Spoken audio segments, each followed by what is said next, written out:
Good afternoon to our viewers in Germany, and good morning to our viewers in the United States. I'm Steve Sokol, and I'm the president of the American Council on Germany. I'm delighted to welcome you to today's Kaffeepause. Today, we're joined by Anja Wehler-Schöck. She is based in Berlin and serves as the international editor at the German daily Der Tagesspiegel. Anja, herzlich willkommen. It's wonderful to see you. Thank you so much, Steve, for the kind invitation. It's my pleasure to participate in another Kaffeepause. Well, it's always great to talk to you, and I think today we will have a lot to talk about. Let me sort of start where I often like to start the Kaffeepause, which is talking a little bit about the Stimmung or the mood in Berlin. And I think this week it's particularly interesting because just over the weekend, public television released the results of its latest Deutschland Trend survey. And I think it's fair to say it was a pretty grim picture of the state of the governing coalition. There in the results that I saw, this is the worst result or worst sense of satisfaction that people have in the work of the traffic light coalition. Only 16% said that they were happy with the work. This is a drop in 4%, and 84% are not happy with the governing coalition. These drops were also to be seen in the leaders of the coalition. Robert Habeck, who sort of did the best, only had a satisfaction rate of 27%, which is a drop of 3%. Christian Lindner was down to 20%, which is the worst value that he's had. And Olaf Scholz was down to 18% in terms of the satisfaction rating that he had. This is even worse than Gerhard Schröder during his 7-year term in office, whose lowest rating was 24%. And of course, much worse than Angela Merkel, whose worst rating was 40%. So, Anja, what did these results tell us about sort of the mood in Germany when it comes to German politics? Well, as you painted the picture, I think it's very correctly portrayed. And the trend is has been extremely gloomy, and I find it quite shocking that in the numbers that you've quoted, almost half of the population is extremely dissatisfied with the government. So we're at 47% of those who answered extremely dissatisfied with the government. And when you look at the results for the right-wing AfD and the left-wing BSW, and there you have AfD 100% dissatisfied with the government and BSW 98%. That's quite high. And the Green Party is the strongest in terms of satisfaction. 46% are satisfied, but with the other parties, SPD 37% and 63 dissatisfied. So the numbers look quite gloomy, and I think they also carry the impact of the shock of the election results in Saxony and Thuringia. Of course, it didn't really come as a surprise to many. Everybody anticipated a right-wing shift, but it's still depressing. And then we have the coming weekend with the elections in Brandenburg, which will also most likely see the AfD performing strong. So I think what we're seeing in terms of these polls is the population has lost a lot of trust in the government. There has been a lot of infighting among the three parties forming this coalition. And of course, it's not easy to form a coalition of three parties that have very different principles. But there has been a lot of infighting. There has been a lot of public fighting among the coalition partners. So a lot of people have the impression that there's a feeling of a dysfunctioning government. There is no unity in government. And there have also been calls for a grand coalition, that the traffic light coalition should split up and a new coalition made from SPD and CDU should form. I find this a little tricky. I understand the call for a grand coalition, but on the contrary, on the other hand, we're a year away from elections on the federal level in Germany. A grand coalition doesn't, come tomorrow. You would have to sit down for weeks and negotiate. And so to do this, amongst a climate of uncertainty in the population, of a growing right-wing shift, I would find this extremely dangerous to do such a political maneuver. So I think my suggestion would be a stronger rallying together. What can we do to keep the firewall against the right wing standing? So and we'll get to this firewall undoubtedly in our conversation in just a moment, but I'd like to sort of stick with some of these polling results for a second and the implications of them. It was interesting to see that the the three parties that make up the governing coalition, the Social Democrats, the Greens, and the Free Democrats, hit a new low with just 30% support altogether for those three parties. And the opposition Christian Democrats had 33% in the so-called Sonntagsfrage, i.e., if the election were tomorrow, how would you vote? So the three coalition parties currently, capped at 30%. The CDU, CSU at 33%, the AFD, the second largest party in terms of the rankings that it received. And so it seems as if, in the next election, it's likely that the Christian Democrats will do much better. But the question is, even at that point, whether the Social Democrats will have enough support so that there could possibly be a grand coalition between the Christian Democrats and the Social Democrats. Yeah. And so Um, another really interesting dynamic that I'd love to get your take on.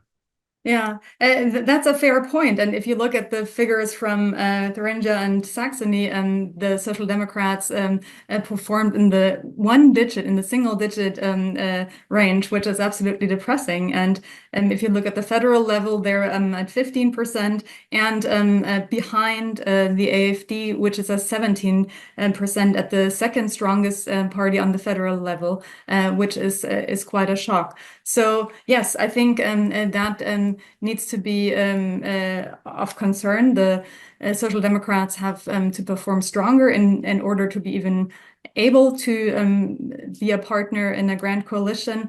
And interestingly, if you look at those who perform strongest among the current ministers and on the federal level in Germany, it's Boris Pistorius, the Minister of Defense, who comes out on top. And personally, I find this quite comforting, where we have a war in Europe, that the German Minister of Defense, a country which has, let's say, underperformed in defense over the past few years, is now coming out strongest. I see that as a very positive signal in terms of we're getting back on track in terms of defense. He's someone people trust in, which is always important in times of war, that people trust a defense leader. And people have, of course, been talking about him as a possible SPD candidate for the chancellery. I'm doubtful if we'll ever get there, because I think there are other people who have more prominent stakes. The current chancellor, and then of course the head of the party, Lars Klingbeil, as well, who might have an interest in becoming chancellor one day. So you've put a lot out there, and I want to ask you maybe a couple questions and stick with this before we move on. I guess the first is, in addition to these calls for a grand coalition to form, there have also been some calls for new elections before September 28th of 2025, i.e. right now this fall. Obviously, nothing's going to happen until the elections in Brandenburg on September 22nd take place. Moving into the fall, I sort of agree with you that it doesn't really make sense to have new elections early. But what's your take, and do you think that the pressure will continue to mount uh, to have to call for new elections? I think that would be even the bigger risk. I mean, we only need to have a look at our neighbor France, where Macron thought the European elections and his poor performance and the strong performance of Le Pen and her right-wing front would call for new elections. I think that was a big mistake. I think he took a big risk, and the political chaos that we were able to observe in France in the weeks following that decision showed that, that wasn't the right path. And I think we should take care not to repeat that mistake. We're not in the same scenario, of course, but I think similar factors would be at play. You don't call for new elections when the right-wing parties are strongest. And so I think at the moment this would be disastrous. So I completely understand that, and I guess the sort of follow-on question that I have is, you said earlier that you really think that the parties of the Ampel, the parties of the governing coalition, need to rally together in this phase right now. But this doesn't really come at the best of times. In my observation, and one thing that I've always been impressed with is how, when a coalition is built, there's a coalition agreement that sometimes takes months and months to write. But then the new government has a work plan. They have an Arbeitsplan, and they're able to go through and work on that plan and show unity and get stuff done. Of course, this coalition was disrupted by the war in Ukraine, and that sort of upset a little bit of the agenda. Although this coalition has achieved many of the goals that they had laid out in their coalition agreement. But it is completely normal a year before the upcoming election for these parties that have worked together to start to work very hard to show how they differentiate themselves from each other, to develop their own profiles, to not be associated with their coalition partners so that they can win votes at the upcoming election. And so this phase now, a year out, certainly as of January of next year, I would expect the Social Democrats, the Greens, and the FDP to be sort of hardening their lines and their positions vis-a-vis their coalition partners, not reaching across and trying to work together. So how can they rally together as you say that they should? And obviously the optics from the poll make it seem as if they need to do that, when at the same time they need to show how they are different from each other. Well, I see the dilemma, and I think realpolitik, real politics, tend to play out in that way. I would hope that, given the threat coming from the right, the parties would still rally together and try to convince the voter through their performance and through their portrayal of joint action, maybe reaching across the aisle of also to the opposition, and working jointly on migration, for example. And yeah, so engaging in a more constructive political engagement rather than in a destructive, trying to win votes by putting down the other party.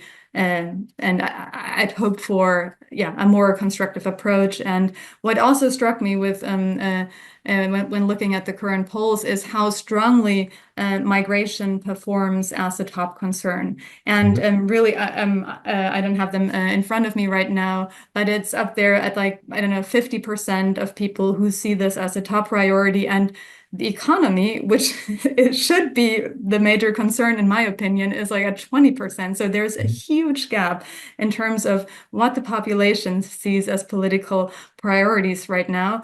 And, we had the awful attack in Solingen a couple of weeks ago, when people were killed and injured by an attacker with a knife.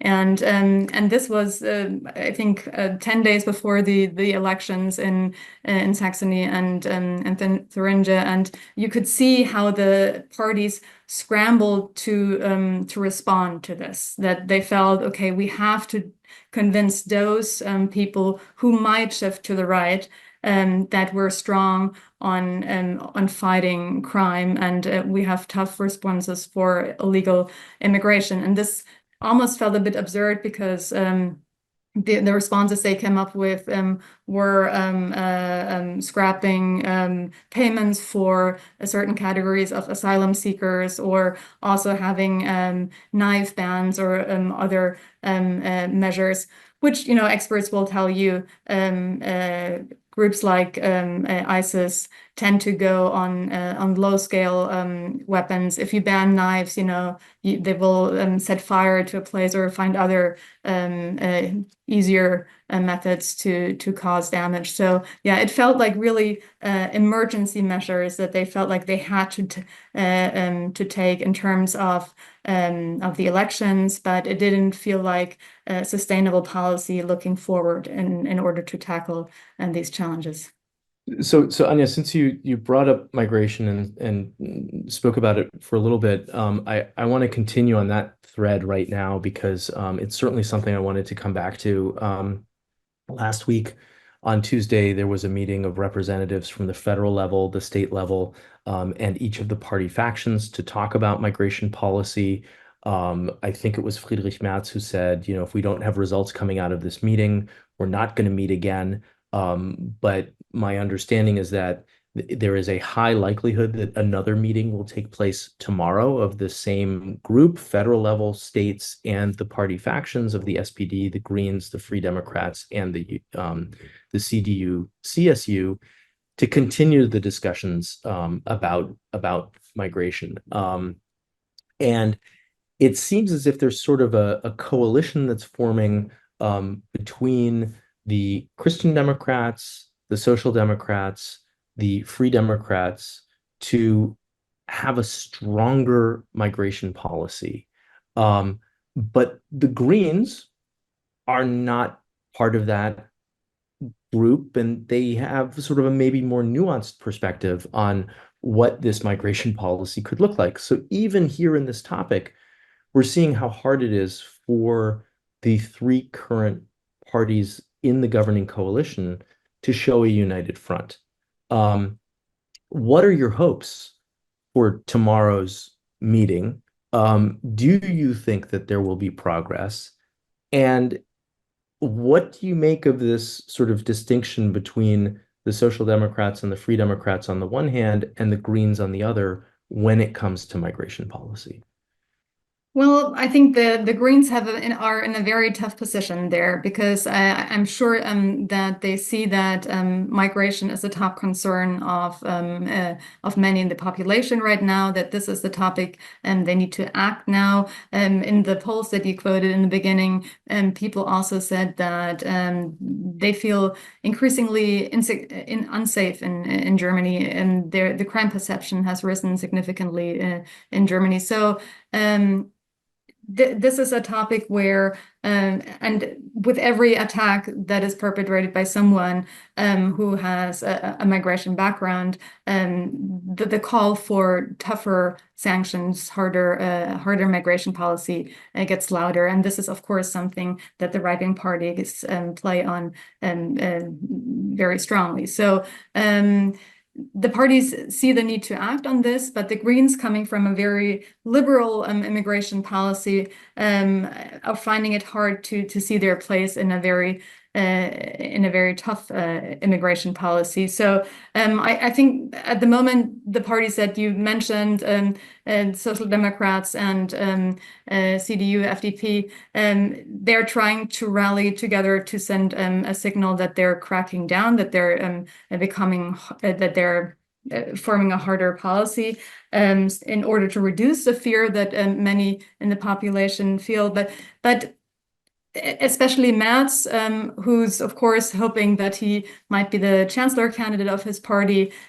He is someone who is prone to formulate very controversial, very divisive positions often. And the topic of pushbacks, for example, came up, which is highly controversial. And legal experts are not sure whether this is even possible in the EU setting, which in the EU we have a common framework for dealing with illegal migration. And so yeah, it's a very polarizing topic, and it's very tough to predict at the moment what might be the outcome.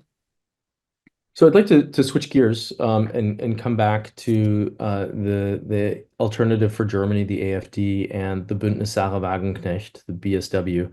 I don't want to necessarily group them together, but maybe talk about them separately. But I guess my question coming out of the elections in Saxony and Thuringia, where they both did very well, is what your thoughts are on how they might position themselves nationally moving forward. Obviously, the AfD had a very strong showing in Saxony and Thuringia.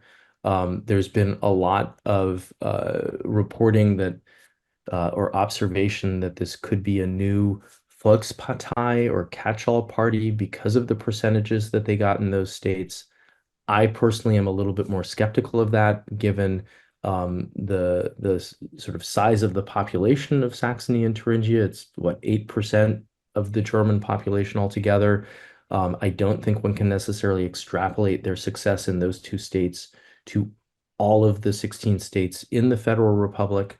On the one hand, on the other, I think it's fair to say that the showing by BSW, which has its roots in the East, um, having just been created in January this year, right, 8, 9 months later, to get double digits in the state elections is really sort of interesting. And so I'd be curious to hear from you how you see these parties positioning themselves nationally with elections a year away. Mm. And you basically took the words out of my mouth, because I'm really surprised at how well Bündnis Sarah Wagenknecht has been performing. And this is a very young party, only a couple of months old, and nationally she's at 8% right now. In Saxony, she was at almost 12, and in Thuringia at 15. That's amazing for such a young party, and also considering that a part of the constituency, or the obvious constituency, the left party, is still remains still behind. So that Sarah Wagenknecht was able to leave her party and then have such an immense success right away really baffles me. And I think for me, she is a classic demagogue.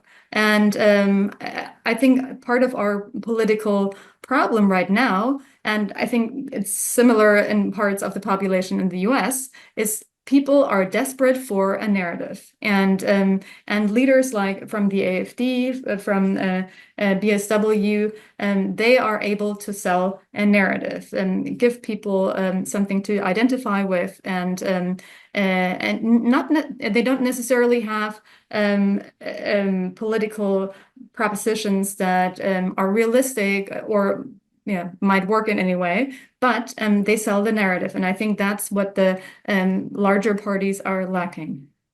Mhm, mhm. Yeah, I think you're right. Part of it is telling the story. The other thing that I've heard from a number of individuals, including politicians, is around this issue of listening to the constituents. Many voters do not feel that the mainstream parties are listening to them, but they certainly feel that they're getting attention from the AfD and from BSW in that way. But I guess, this is one of the areas, and I think this came up certainly in Thuringia. There was a lot of rhetoric put forward by the AfD that was able to rally a lot of people that identified where some of the critical problems and challenges are that are facing individuals. Um, but did the AfD really present itself as a party that is able to address those challenges and solve those challenges for the electorate? That's something that's sort of still missing for me. Mm. Well, my answer to that would be no. I don't think they present solutions. I think they bank on fear mongering. They listen to the people, as you've said, but they also increase their fear. And I was really shocked to see how many parallels there were to Nazi propaganda in what the AfD used in the electoral campaigns. I'm quite speechless that these paroles once more can be said and portrayed in Germany, and people even vote for them. And that really leaves me quite speechless. What I wanted to tell you in terms of communication, I think you do have a point. I think Sarah Wagenknecht, for example, is a very, or she comes across as a very approachable person. Yeah. And uh, quite on the contrary, we have Chancellor Scholz. I think I'm actually with him in a couple of policy things. I think he's done more good than people know.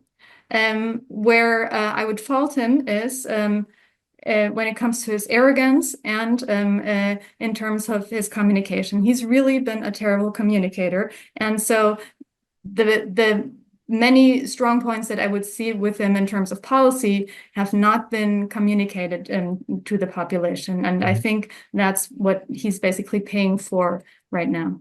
I mean, it certainly seems that way. That he's not been able to get across the successes and achievements that his government has made, and that's part of the reason why he has this very low satisfaction rating, and the government as well.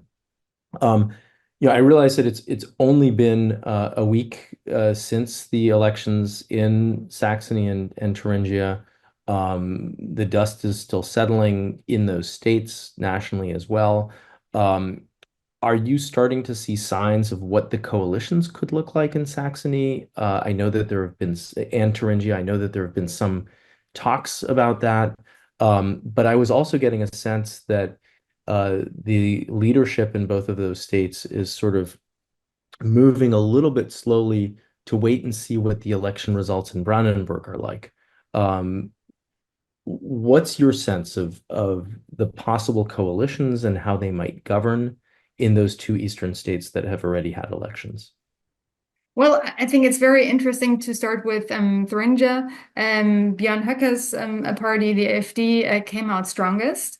And he immediately said it's a parliamentary tradition that the strongest performing party should start coalition talks and should also have the governor or the prime minister of the state. And the other party said, no, we don't share that. We don't want to see you in charge. And so when you listen to people discuss in Thuringia, voters who voted for the AfD, they feel that they're sort of being played because they feel he's been elected. He performed strongest in a democratic election, and what should give others the right to deprive him of that position.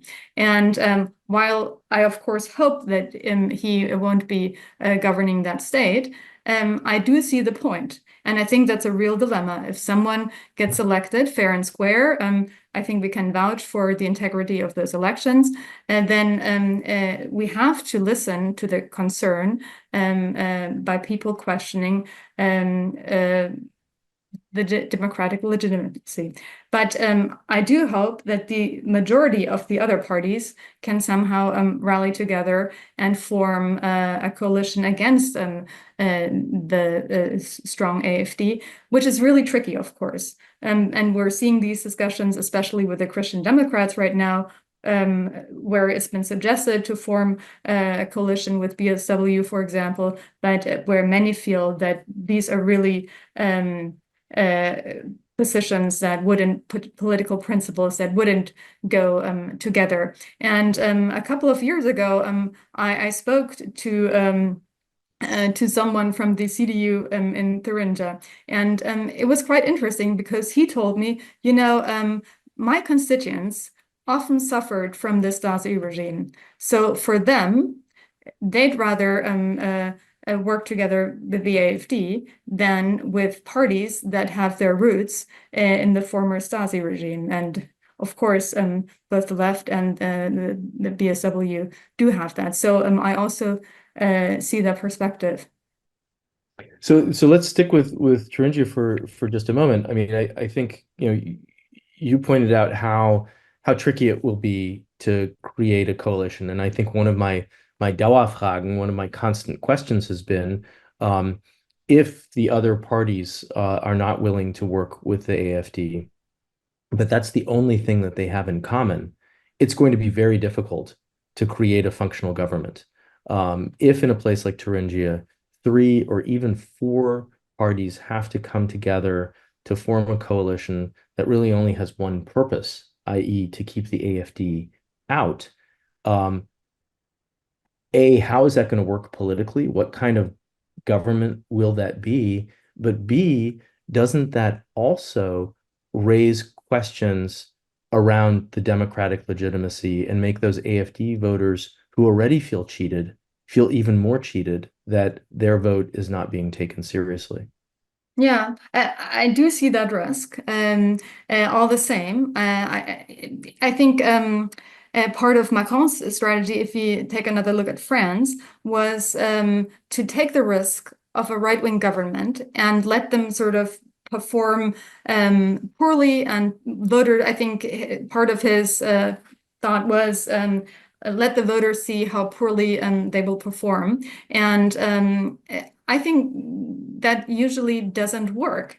Um, when people are in charge, they have a lot of resources at their disposal. They can cause a lot of damage, and it's not that easy to sort of have voters see how poorly they perform. And the people in charge of the right-wing parties that we see in Germany, that we see in Europe, they're often clever strategists. So I think that's not a risk that should be lightly taken. On the other hand, I of course see the democratic concern that that voters could likely easily see, and that even more people could be pushed to the right. So I think we have an extremely tricky constellation in Thuringia. What you could see is possibly a CDU government that's tolerated by like a minority government that's tolerated by the other parties. And I think that everybody's frantically working on finding a solution, but it won't be easy. And I think there needs to be a lot of investment in political education in order to work towards reducing the influence of the right-wing extremists in these Mhm. states. And so let's just talk briefly about the outlook for Saxony. I mean, Saxony is a little bit different. The Christian Democrats came in as the top party. The AFD is the second strongest party. It looks highly likely that the current minister president Michael Kretschmer will continue to be the minister president there. But can you give us an update on how those coalition negotiations are looking?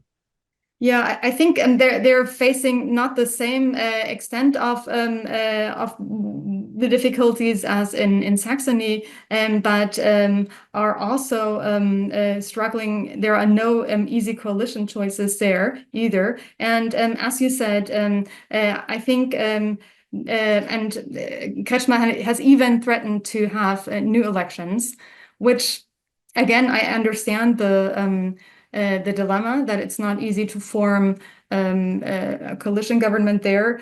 On the other hand, new elections, I think, might only reinforce those who are skeptical of government institutions, who might vote for the extremes, be it on the right, AFD, or on the left, BSW. But I think people will, we won't have any final decisions before this weekend when the Brandenburg elections are being held. So, perfect segue to Brandenburg. Brandenburg, of course, has been a stronghold for Social Democrats for years. I think throughout the post-war period, post-unification period, there have only been Social Democrats as minister presidents. It's also the state where Olaf Scholz has his constituency, just outside of Potsdam, I think. Um, and so it's important for the Social Democrats to do well in this election. What are you watching for as voters go to the polls in Brandenburg on September 22nd? Yeah, as you mentioned, Brandenburg is a very interesting state because it encircles Berlin, and a lot of very important people have or had their constituencies there. Steinmeier used to have his constituency there. Annalena Baerbock has her As constituency well, there. yeah. And so, yeah, since 1990, the SPD has been the governing party. And Brandenburg has a lot of economic issues. There were traditional coal mining districts like the Lausitz with high unemployment, but they've really done quite well in terms of economic growth. And for example, Tesla will likely open their factory there. It's also a controversial point, but the state managed to attract Tesla, but it's once more a stronghold for the AfD. The AfD is currently polling at 27%, the SPD at 23, CDU at 18. So yeah, it will be an extremely important election to see where everybody will come out. And the BSW is polling at 15%. People shift to the extremes. Of course, the 24 years, 34 years is an extremely long period for a party to govern. And I think voters tend to get frustrated. You had the extremely long period of the CSU in Bavaria, which always had an easy majority. And in the last few years, we saw this go down, even in Bavaria. And other periods, for example, in North Rhine-Westphalia, where the SPD was in charge for a long time, and we saw similar developments. So yeah, I think it's a normal democratic process for governments to change. I very much hope that we won't see the AfD come out on top in Brandenburg as well. That would be quite a shock. But yeah, we'll have to wait for this weekend. Well, I mean, it promises to be interesting to see what happens there. I guess I have one more question for you before we sign off, and that is the budget for 2025 will be presented, I guess, tomorrow by Christian Lindner, the finance minister in the Bundestag. Of course, there has been a lot of back and forth about this budget. There were questions before the Sommerpause, before the summer break, as to whether the governing coalition was even going to be able to put together a budget for 2025. Can you give us any thoughts or insights on the budget negotiations? Anything that you're hearing about how the parliamentarians are looking at the budget, and what we should be watching out for or looking for in those budget conversations? Well, and I think the budget will really be decisive for the future of the traffic light coalition. I think if they can't manage to agree on it, it will break apart, which would be disastrous, as we discussed. I think that the essential point is basically the spending limit. The FDP is clutching to the debt brake, whereas the Greens and the Social Democrats see a need for increased spending. And it was quite interesting to see Draghi, the former boss of the European Central Bank, he just published a report where he said that the EU needs to start joint lending and increase its spending. It's now the time to invest in the competitiveness of the EU. And so it's interesting to see that there are similar concerns on the EU level. Of course, the Social Democrats and the Greens see an increased need for spending when it comes to pension, when it comes to social spending, investments in climate policy. What I find comforting is that despite the discussion on the decreasing of the direct aid to Ukraine, we have quite a large defense package. I think that's immensely important. I think Germany needs to get back on track when it comes to its defense infrastructure. And the decrease in spending on Ukraine could not be attributed to a decreased need of spending on Ukraine, of course, but because the frozen assets from the EU were seen as part of the budget that could be paid to Ukraine for its defense. So, yeah, I think we will have a very fascinating political week, both when it comes to the debate on the budget and on immigration policy. And of course, we're also looking at the developments at Volkswagen, which is sort of at the core of the German industry and is also quite rattling the German population and also telling about the lack of progress in this field, the slow developments, the grip of retaining forces on industrial development. So, yeah. Yeah, I mean, I think it would be a whole other topic for us to talk about sort of the Standort Deutschland and the current economic woes. One piece that I heard this morning also had to do with the fact that German financing remains reluctant to sort of support high tech companies and startups and things like that, and that this is an environment where a lot of tech companies are going elsewhere because they see other opportunities. And so it's just raising a lot of questions about the economic Standort of Germany.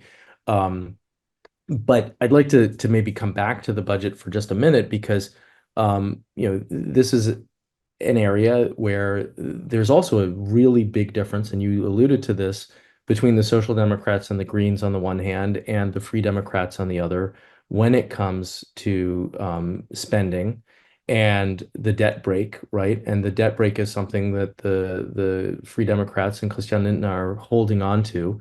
Over the past few months, I think there have been lots of questions about whether the debt brake might be relieved or whether it would be redefined in some way or another.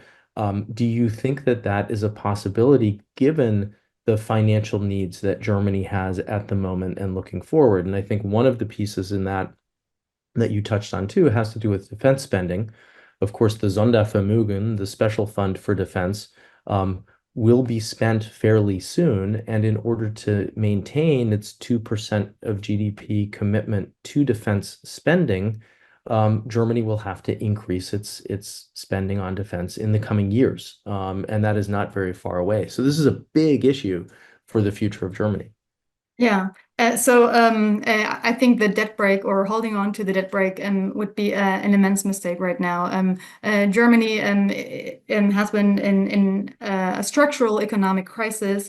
Germany needs to get out of that in their crisis. There needs to be public investment. We see shortcomings be it in education, be it in defense, infrastructure. Our public transport system, for example, is in desperate need for investments. So I don't think now is the time to hold on to the debt brake. And it was very interesting. A couple of days ago, I interviewed Joe Stiglitz, and we spoke about high debt in the US. And I asked him, do you think the US needs a debt brake like Germany? And I could see him shudder and say, no, how could you even think that? So I would quite agree. I think now in a time of structural crisis, we need public investment, and we cannot afford to hold on to the debt brake. Well, Anja, herzlichen Dank. This has been a marvelous conversation. I really enjoyed talking with you as I always do. And I have to sort of make a plug for something that you have just launched, namely your International Friday newsletter on LinkedIn. For those of you who speak and read German, I highly recommend this new initiative to you. Maybe Anja, you can say a few words about the newsletter. And Thank you so much, I'll let Steve. you That's go. very kind. So I started a newsletter. It's called "Thank God It's International Friday." It has an English name, but it's written in German. It comes out every Friday on LinkedIn, and you don't need to be registered on LinkedIn to read it, but you do need to be registered to subscribe to it. And in it, I talk a little bit about the most important developments from my perspective in the world, about the events that we've done internationally and the reporting or the highlights of the reporting that we've done in that week. So I'd love for you to read it and to subscribe to it. And thank you so much, Steve, for the great conversation. It's always a pleasure to be with you for the Kaffeepause. Well, it was great to talk to you, and I wish you a good week ahead, despite or maybe because of all the news that's going to be on the agenda this week. Herzlichen Dank. Thank you, and greetings across the Atlantic.